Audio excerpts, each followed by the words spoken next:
She endured their mockery in discount store clothes, unaware that in 3 months she'd own the building they're standing in. Emma Reynolds lives in a modest two-bedroom apartment in a middle-class neighborhood of Boston. At 35, she dresses in simple, practical clothing purchased from thrift stores and discount retailers. Her hair is usually pulled back in a messy bun, and she rarely wears makeup. She works as a kindergarten teacher at a public school, a job she adores despite the modest salary. Emma's apartment is filled with second-hand furniture and overflowing bookshelves. Her most prized possessions are her plants, which fill every available windowsill and corner. The only seemingly valuable item in her home is a beautiful antique pocket watch she wears on a chain around her neck, a gift from her grandfather before he passed away 3 years ago. Unknown to Emma, her grandfather was Richard Reynolds, the reclusive founder of Reynolds Technologies. Before his death, he arranged for Emma to inherit his entire fortune of $16 billion, but with a stipulation that she wouldn't be informed of her inheritance until her 36th birthday, just 3 months away. His lawyer, Martin Goldstein, was instructed to observe Emma's life to ensure she remained the humble, kind-hearted woman her grandfather loved, unaffected by the knowledge of her impending wealth. On a rainy Tuesday morning, Emma receives an unexpected email from her college roommate, Sophia Webster, now married to real estate mogul James Webster. The email is an invitation to a charity gala benefiting the Children's Literacy Foundation Emma volunteers with on weekends. Despite her hesitation about attending such a high society event, Emma's passion for the foundation's work convinces her to accept. Emma splurges on a simple blue dress from a department store sale rack and pairs it with her mother's pearl earrings, the only jewelry she owns besides her grandfather's watch. She takes the bus to the Webster Mansion, located in the most exclusive neighborhood in Boston, feeling increasingly out of place as the bus climbs the hill toward wealthier streets. As she approaches the mansion, Emma notices the valets giving her questioning looks. One even asks if she's of the right address. Swallowing her embarrassment, Emma presents her invitation and walks up the grand staircase, her second-hand heels clicking softly on the marble steps. The Webster Mansion ballroom glitters with crystal chandeliers and wealthy patrons dressed in designer clothing. Emma clutches her small purse, feeling like an imposter among the sea of Prada, Gucci, and Dyer. She spots Sophia across the room, dripping in diamonds, surrounded by a circle of equally bejeweled women. Sophia's face registers brief shock at Emma's appearance before she plasters on a smile. "Emma, you made it. How unexpected." She air kisses Emma's cheeks while subtly signaling to her friends with raised eyebrows. Throughout the evening, Emma endures whispered comments and snide remarks about her appearance, her career, and her obvious lack of wealth. A group of women snicker when she admits she took the bus to the event. A man in an expensive suit asks if she's one of the catering staff. Through it all, Emma maintains her dignity, focusing on the reason she came, the children who benefit from the Literacy Foundation. Unbeknownst to Emma, Martin Goldstein observes these interactions from across the room, making mental notes about Emma's grace under pressure and the callous behavior of the elite crowd. As Emma contemplates leaving early, she bumps into David Chi-Jen, a handsome, well-dressed man in his late 30s. Unlike the others, David engages Emma in genuine conversation about her teaching and volunteer work. He reveals he's a pediatric surgeon who grew up in a working-class family and still feels out of place at these events despite his success. "These people measure worth by bank accounts and last names," David tells her. "I prefer to measure it by the lives you touch." Emma feels an immediate connection with David when a particularly nasty group of women, led by Sophia's sister-in-law Victoria, makes loud comments about Emma's dress being TJ Maxx clearance at best. David smoothly interrupts them. "I find authenticity far more attractive than designer labels," he says, offering Emma his arm and leading her away. As they share stories about their work with children, neither notices Martin Goldstein watching them with approval, or the photographer from Boston Elite magazine snapping their photo. 2 weeks after the gala, Emma is surprised to find herself featured in Boston Elite magazine's coverage of the event. The caption identifies her simply as David Chen's mystery woman rather than by name. The social media comments are brutal, questioning what someone like David sees in such an ordinary woman. Meanwhile, Martin Goldstein begins preparations for Emma's upcoming birthday revelation. He arranges meetings with financial advisors, estate managers, and security consultants. He also investigates the Webster family, discovering they're actually deeply in debt, having leveraged their properties to maintain their lavish lifestyle. Emma and David continue to see each other, their relationship blossoming despite the disapproval of David's social circle. He takes her to smaller, more intimate restaurants where she feels comfortable, and she introduces him to her favorite bookstore and the community garden where she volunteers. A month before Emma's birthday, Sophia invites her to lunch at an exclusive restaurant, ostensibly to catch up. Emma arrives to find Sophia with Victoria and 2 other women from the gala. The lunch quickly reveals itself as an ambush. "We're concerned about your intentions with David," Sophia says with false sweetness. "He comes from a certain world, and we just want to protect him from, well, gold diggers." Emma is stunned by the accusation. "I have no interest in David's money. I didn't even know he was wealthy when we met." Victoria laughs derisively. "Please, a kindergarten teacher living in that shabby apartment. We all know what you're after." Emma stands, dignified despite her trembling hands. "I may not have your money or status, but I have something you clearly lack: basic human decency." She walks out, head held high. Outside the restaurant, Emma runs directly into Martin Goldstein, who has been following the situation closely. He introduces himself as her grandfather's lawyer and asks for a meeting the following day to discuss a matter of importance. In Martin's office, Emma learns the stunning truth about her inheritance. She's not just wealthy, she's one of the richest women in America, with controlling interest in Reynolds Technologies and properties around the world, including the building housing the Webster family business. "Your grandfather wanted you to develop character without the influence of extreme wealth," Martin explains.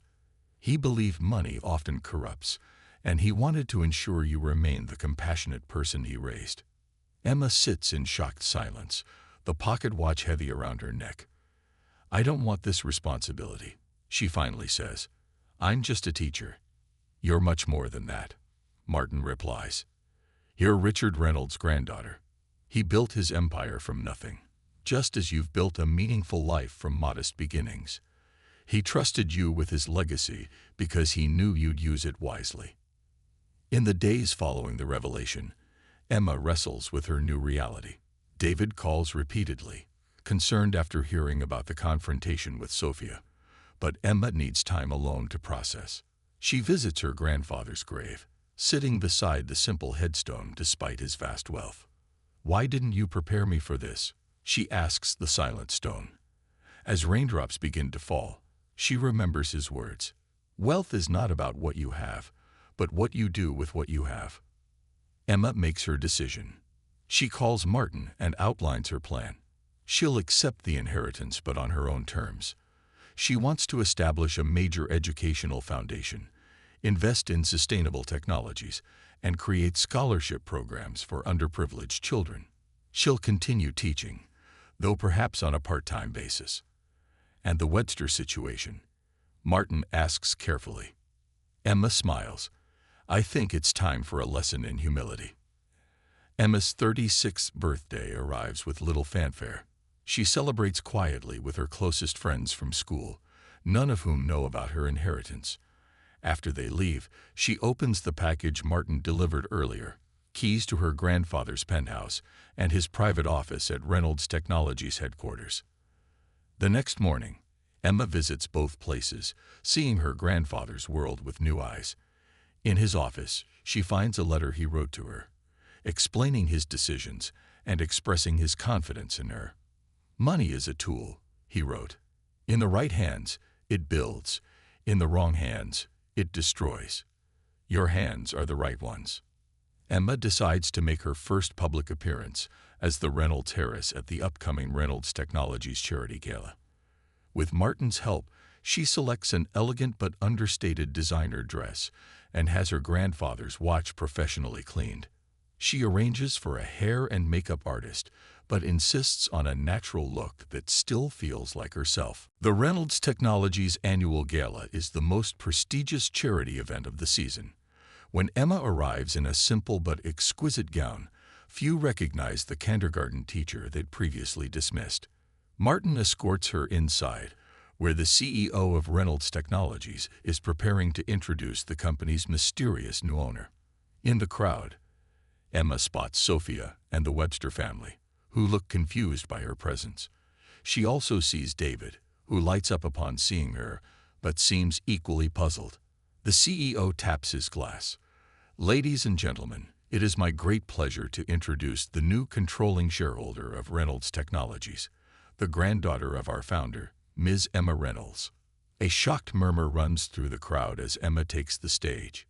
With grace and confidence, she outlines her vision for the company's future, emphasizing educational initiatives and ethical business practices.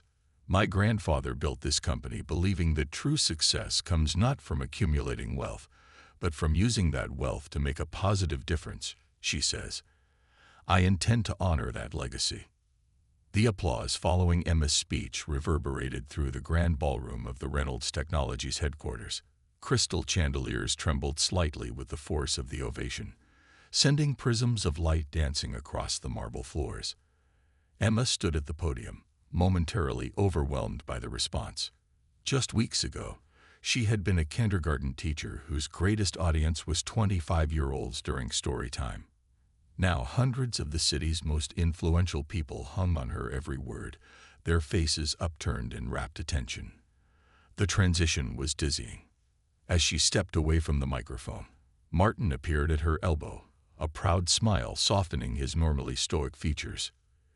"Your grandfather would have been proud," he whispered, guiding her down the steps of the stage. That was exactly the tone he would have wanted, humble but resolute. Emma squeezed his arm in gratitude, drawing strength from the older man's steady presence.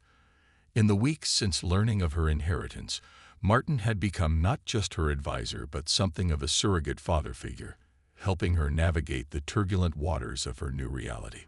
The moment her heels touched the ballroom floor, Emma found herself surrounded by a crush of guests, all vying for her attention. Men in expensive suits who wouldn't have glanced at her twice a month ago now pressed business cards into her hands. Women who would have sneered at her modest clothing now complimented her refreshing approach and down-to-earth wisdom. It was surreal how quickly perception changed when attached to a $16 billion fortune. "Ms. Reynolds, I'd love to discuss your vision for the company's Asian expansion," said one executive, practically shoving others aside to reach her. "Emma, darling, you simply must come to my charity luncheon next week," gushed a woman dripping in diamonds, who Emma vaguely recognized as someone who had deliberately excluded her from a community fundraiser last year. Emma fielded each interaction with a polite smile and non-committal responses, mentally cataloging those whose interests seemed genuine versus those transparently chasing proximity to her newfound wealth. Years of managing classroom politics among kindergartners had given her a finely tuned radar for insincerity. The skills translated surprisingly well to this adult version of the same game, just with higher stakes and better vocabularies. From across the room, Emma caught sight of the Webster family huddled together in obvious distress. James Webster was pulling at his collar nervously while speaking in hushed tones to his brother.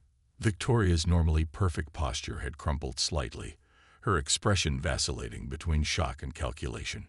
And Sophia, Emma's former friend, stood slightly apart from the group, her face ashen as she stared directly at Emma. Emma excused herself from her current conversation and made her way across the room, deliberately stopping to speak with several people along the way. This wasn't about rushing toward confrontation. It was about choosing the moment on her own terms. She accepted a flute of champagne from a passing server, but barely sipped it, wanting her mind clear for what was to come. As Emma approached, She watched the Webster family's expressions shift like a choreographed dance. Surprise, followed by alarm, settling into hastily constructed masks of delight. Victoria whispered something urgently to Sophia, who nodded before plastering an enormous smile on her face and stepping forward. "Emma," Sophia exclaimed with forced brightness, her voice pitched slightly too high. "I'm simply beside myself. All this time, and we had no idea." She moved as if to embrace Emma, but something in Emma's expression made her falter, the hug transforming awkwardly into an air kiss that landed nowhere near Emma's cheek. "Sophia," Emma replied evenly, "neither warm nor cold. What a surprise to see you here. I wasn't aware the Websters had connections to Reynolds Technologies." Sophia's smile flickered momentarily. "Well, James has done some consulting work with your company's real estate division." The lie was transparent. Emma had reviewed all major consultants as part of her inheritance briefing. "How interesting," Emma said, not bothering to correct her. "And yet in all our conversations, you never mentioned it." An uncomfortable silence followed as the implications of Emma's statement hung in the air. In the past, Emma would have rushed to fill such silences, uncomfortable with conflict. But the woman who stood in the ballroom tonight was not the same kindergarten teacher who had shrunk under Victoria's cruel remarks at lunch just weeks ago. This Emma had spent days poring over company documents, learning the extent of her grandfather's empire, and discovering exactly how the pieces fit together, including the Webster family's precarious position within it. Victoria stepped forward, clearly unable to restrain herself any longer. "Emma, darling, you must forgive our shock. It's not every day one discovers their friend is secretly." She paused, searching for a delicate phrase. "Wealthy," Emma supplied, her voice level, "or was worthy of your respect, the word you were searching for." Victoria's smile became brittle. "Now, Emma, there's no need for that tone. We've always adored you." "Have you?" Emma raised an eyebrow, taking a deliberate sip of her champagne. "I seem to recall a lunch where you called me a gold digger and questioned my relationship with David. Or perhaps the gala where you loudly wondered if I'd borrowed my dress from a costume shop." Each word was delivered not with anger, but with quiet certainty, all the more devastating for its restraint. James Webster stepped forward, placing a hand on his wife's shoulder. "Water under the bridge, surely," he said with a businessman's practiced bonhomie. "We should be celebrating this wonderful revelation. The Websters and the Reynolds have much to discuss. In fact, I've been developing a proposal for a luxury residential tower that would benefit enormously from Reynolds' investment." Emma regarded him thoughtfully. "Actually, James, I've been reviewing the Reynolds portfolio quite thoroughly these past weeks, including the building that houses Webster Properties headquarters." The color drained from James's face. Reynolds Technologies owned not just the building housing Webster Properties, but held the mortgage on several of their development projects.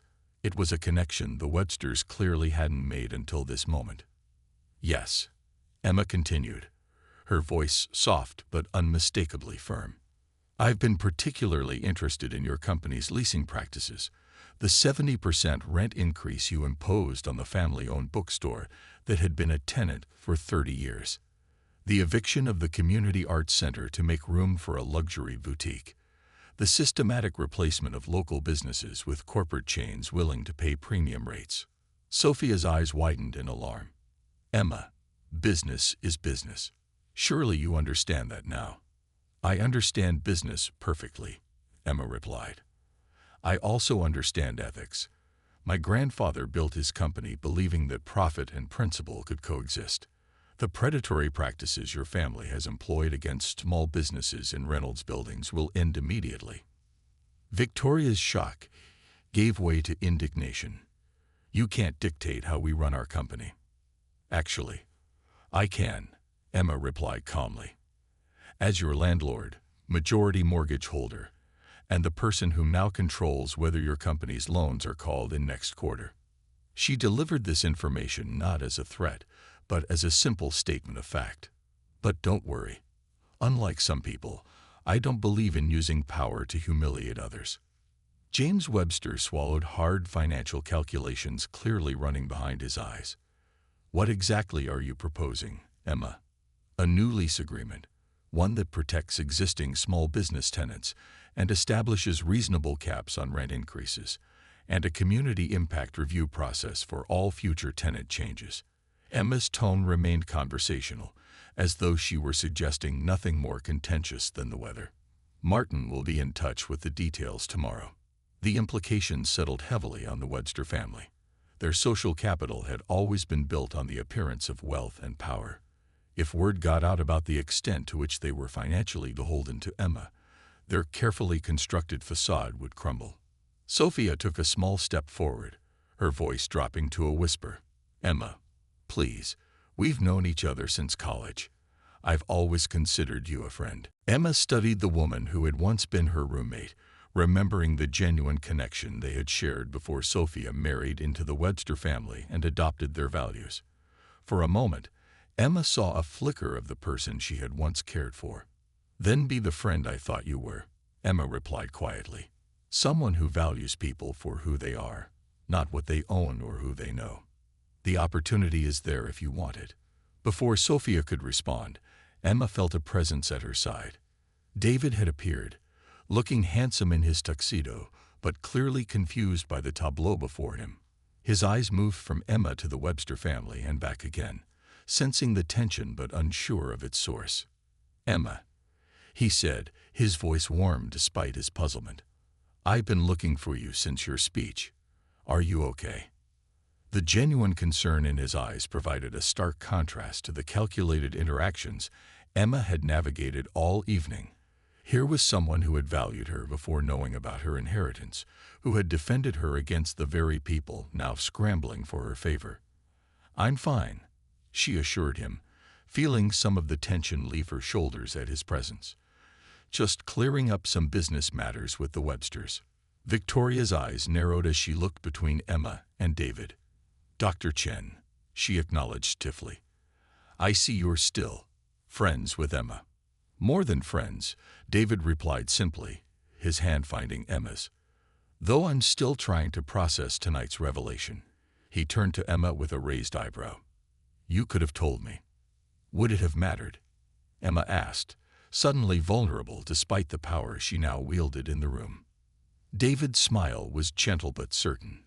Only in that I might have taken you somewhere nicer than my favorite food truck on our second date, he replied.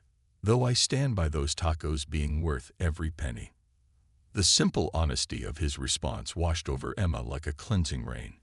In a night filled with pretense and recalibration, here was something genuine, something real. She turned back to the Webster family, her decision made. We'll speak more about the new arrangement soon. For now, I have other guests to greet. With a polite nod that neither forgave nor condemned, Emma allowed David to lead her away. As they moved through the crowd, Emma caught sight of Martin watching the exchange with approval. The older man raised his glass in a subtle salute to her handling of the situation. Firm but fair, assertive without being vindictive, it was exactly how Richard Reynolds would have wanted his legacy protected. So, David said as they reached a quieter corner of the ballroom, a billionaire, huh? Emma laughed, the sound genuine for the first time that evening. Apparently so. Are you angry that I didn't tell you? How could I be? You didn't know yourself. His eyes grew serious. But even if you had, the Emma I've come to care for isn't defined by a bank account.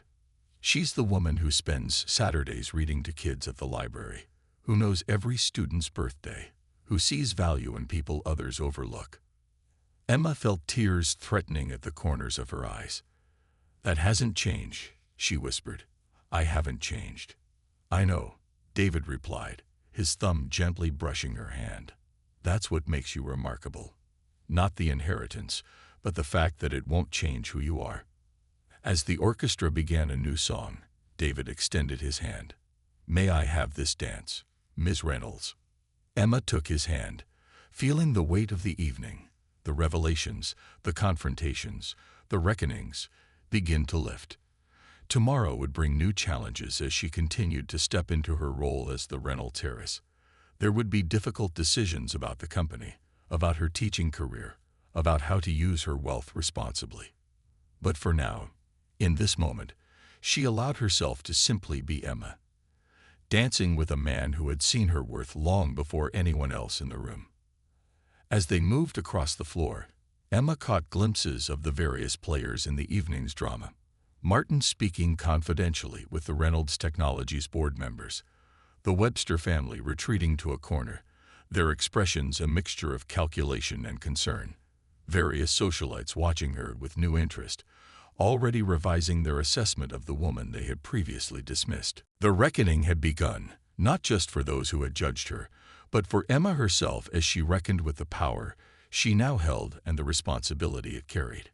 But unlike the Websters in their circle, whose worth was measured in external validation, Emma carried her value within herself, a lesson her grandfather had spent a lifetime teaching her, and which she now had the platform to share with the world. 6 months had passed since the gala that changed everything. Spring had arrived in Boston, bringing with it cherry blossoms, gentle rain showers, and a sense of renewal that mirrored Emma's transformed life. The Reynolds penthouse, once her grandfather's austere sanctuary, had slowly evolved to reflect its new owner.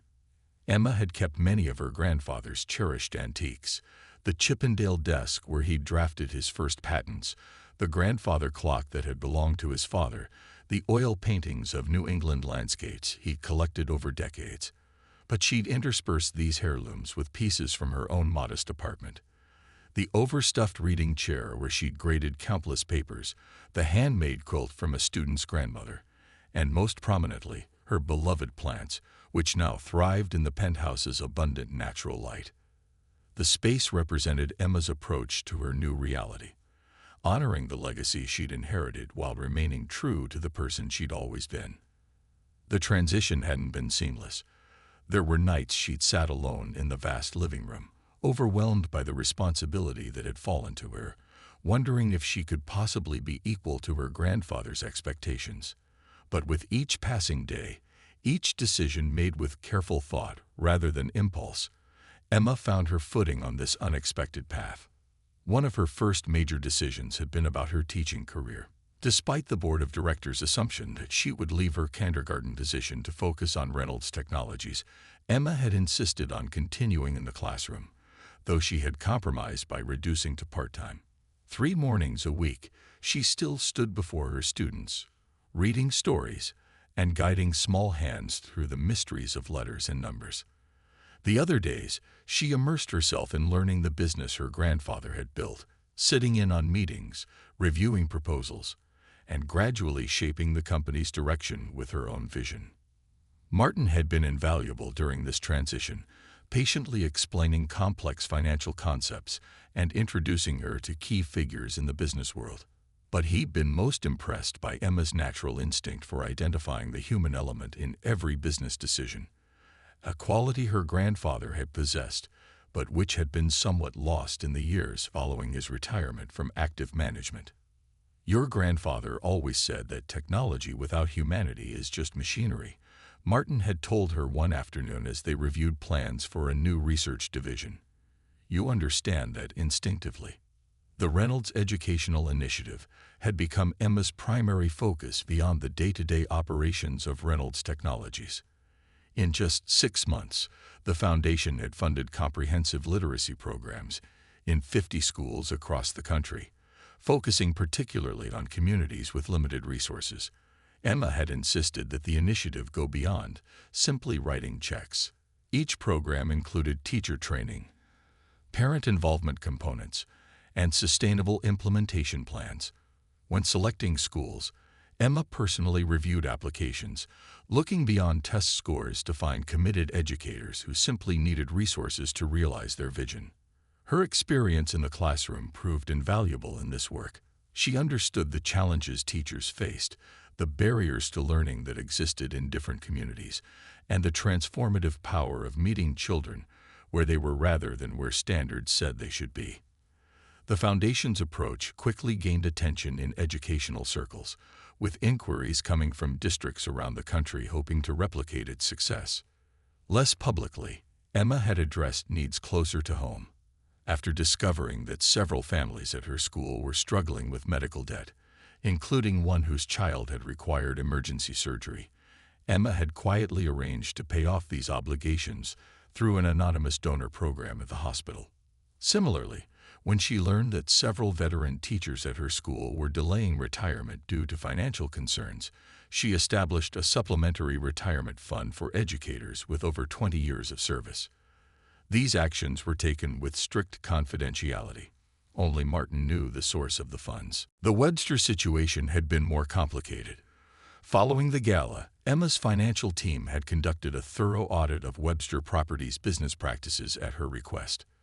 What they discovered went beyond aggressive leasing tactics to include accounting irregularities, potential tax evasion, and systematic discrimination against certain types of businesses, particularly those owned by minorities or serving lower-income communities. The evidence was sufficient to warrant criminal charges, a fact that James Webster clearly understood when he requested a private meeting with Emma and Martin 3 weeks after the gala. Emma had listened silently as James explained his oversights and misunderstandings, offering increasingly desperate justifications for actions that had harmed dozens of small business owners. When he finished, Emma had placed a folder before him containing 2 documents: a criminal complaint ready to be filed with the district attorney's office, and a proposal for restructuring Webster Properties under new management with strict ethical guidelines. "The choice is yours," Emma had said simply. "But either way, the practices stop now." James had chosen the second option, naturally. The restructuring had been painful for the Webster family's pride, but ultimately gave them a path to redemption rather than ruin. As part of the agreement, Sophia and James were required to work with the Reynolds Foundation's community outreach program, connecting with the very people their business practices had harmed. Initially, they had approached this obligation with reluctance and condescension. But over months of weekly commitments, something unexpected had happened. Sophia, at least, had begun to change. Emma had observed this transformation with cautious optimism. During a community center renovation project last month, she had watched Sophia working alongside neighborhood residents, her designer clothes replaced by jeans and a t-shirt, her perfectly manicured hands smudged with paint as she helped create a mural with local children. Later, over coffee, Sophia had admitted something Emma never expected to hear. "I was so obsessed with being accepted by the right people that I became the wrong kind of person," she had said, her eyes avoiding Emma's. "I knew it was happening, but I didn't know how to stop it." "It's never too late to remember who you wanted to be," Emma had replied, thinking of her own journey. Their friendship would never return to what it had been in college. Too much had transpired between them. But a new kind of relationship was emerging, one built on harder truths and genuine growth, rather than superficial connections. Victoria, in contrast, had refused any path to reconciliation, preferring instead to leave Boston entirely for the Webster family's property in Palm Beach. Emma occasionally heard reports of her spreading vicious rumors about that kindergarten teacher who got lucky, but such petty attacks no longer had the power to wound her. Victoria's inability to adapt to changing circumstances said more about her character than anything she could say about Emma. The most significant and rewarding development in Emma's new life was her relationship with David. Despite the dramatic revelation of her true financial status, their connection had continued to deepen, anchored by the genuine bond they had formed before either knew of her inheritance. David treated her wealth as an incidental fact rather than a defining characteristic, neither intimidated by it nor seeking to leverage it. He continued his work as a pediatric surgeon with the same dedication, though he had accepted Emma's offer to fund a special wing at the Children's Hospital for patients without insurance. Tonight, David would be leaving for a 2-week medical mission to provide surgeries for children with cleft palates and other correctable conditions in rural communities across Central America. The mission, previously limited by funding constraints, had expanded significantly thanks to a grant from the Reynolds Foundation, allowing the medical team to reach twice as many children as in previous years. As dusk settled over Boston, Emma and David sat on the penthouse balcony, sharing a simple dinner Emma had prepared herself, a habit she had insisted on maintaining despite having access to private chefs. The city spread before them, lights beginning to twinkle as darkness descended, a tapestry of lives interconnected in ways visible and invisible. "I received the final logistics report today," Emma said, passing David a folder containing details of the medical supplies, transportation arrangements, and local contacts for his upcoming trip. "Everything's set." David reviewed the documents with the focused attention he brought to all aspects of his work, nodding appreciatively at the thoroughness of the preparations. "This level of organization will double our efficiency on the ground," he noted. "Last year, we lost nearly 2 days just coordinating local transportation." Emma smiled, pleased that her team's efforts would translate to more children receiving care. "Martin connected me with a logistics company that specializes in humanitarian missions. They've arranged everything from customs clearance for the medical equipment to local interpreters at each site." David set the folder aside and reached for Emma's hand across the table. His expression grew more serious. "You know, a year ago, this mission was on the verge of being canceled due to lack of funding.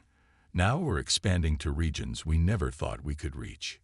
"That's the point of resources," Emma replied, "to reach the places and people who need help." They sat in comfortable silence for a moment, watching as the last rays of sunlight disappeared behind the city skyline.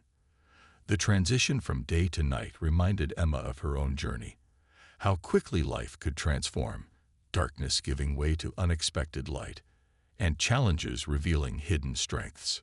"Are you happy?" David asked suddenly, his voice soft but intent. "With all of this?" His gesture encompassed not just the penthouse and its panoramic view, but everything her new life represented. Emma touched her grandfather's watch, now restored to its former glory, but still hanging on its simple chain around her neck. The timepiece had become her talisman, a physical connection to the man who had shaped her life in ways she was only beginning to understand. She thought carefully before answering, wanting to be honest both with David and herself. "I'm happy that I can make a difference," she said finally. "That's what wealth should be. An opportunity to help, not a reason to look down on others." She paused, considering the complexity of her feelings. "There are moments I miss the simplicity of my old life, the anonymity, the way people saw me for just me, not as the Reynolds Heiress or a billionaire or whatever label the media has decided fits this week." David nodded, understanding the weight behind her words. "You're still just you to me," he said simply. "The woman who corrected my terrible pronunciation when I was reading The Very Hungry Caterpillar to your class." Emma laughed at the memory of their first meeting. David visiting her kindergarten as part of a hospital outreach program, struggling valiantly with children's literature. "You've improved significantly since then," she teased. "I've had an excellent teacher," he replied with a smile. As night fully embraced the city, Emma reflected on how much had changed while she had remained essentially the same person, just as her grandfather had hoped. The fortune she had inherited was significant, but the true legacy Richard Reynolds had left her was something far more valuable.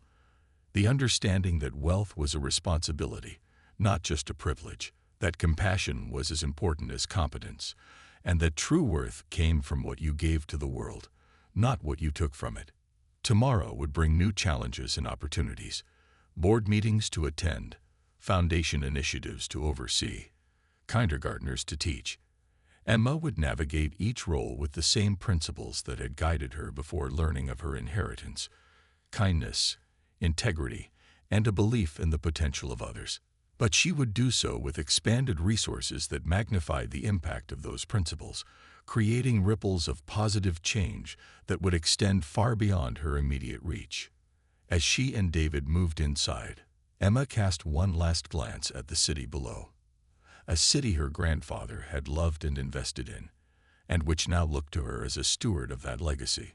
She felt equal to the task not because of the Reynolds name or fortune, but because of the values she carried within herself, values nurtured long before she knew of her inheritance, and which would continue to guide her through this new beginning and whatever lay beyond.